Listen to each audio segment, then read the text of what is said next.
Honourable member, Calgary Buffalo, followed by Edmonton Calder.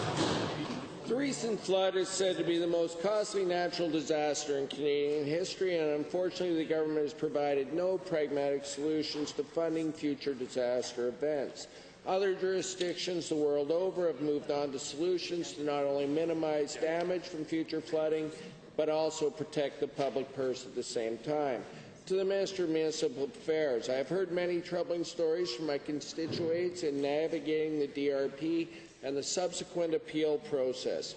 Will the Minister commit to making the appeal process transparent and accessible to all Albertans? Honourable Minister. Thank you very much, Mr. Speaker. I'm incredibly proud of the DRP program that the province of Alberta has offered to those in need, Mr. Speaker. It's one of the most progressive, one of the most streamlined that the entire country has ever seen. In fact, I've heard other jurisdictions say they would like to model theirs after ours. Mr. Speaker, our appeal process is also very transparent. It's right on the website now, and it allows those who feel like they have not got their what is due them the ample opportunity to file a very simple appeal and to have it evaluated by an independent party, so that we can make sure, through a quasi-judicial independent third party like the Municipal Government Board, to make sure that everyone is getting exactly what is owed to them. Honourable member. To the Deputy Premier, I understand the government is currently compiling engineering reports and studies to prevent future flood damage. Once a consensus emerges as the best way forward, how does this government plan on funding upstream mitigation to protect Calgary and other jurisdictions from future flooding? Are you just going to add another $1 billion to the debt column?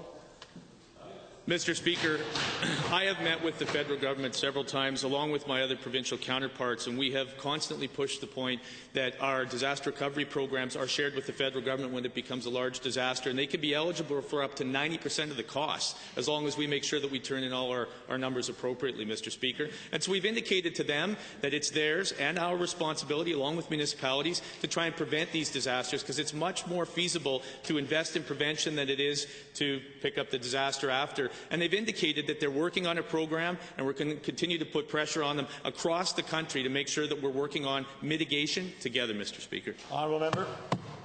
Given the cost of the public purse of the flood recovery, estimates as high as $6 billion, and given that Stephen Harper's Conservatives have no interest in national programs, will this government commit what has emerged as international best practices and implement a provincial disaster insurance program to protect families and communities and the public purse at the same time, as a result that there's going to be inevitable flooding and natural disasters occurring in the future? Good question.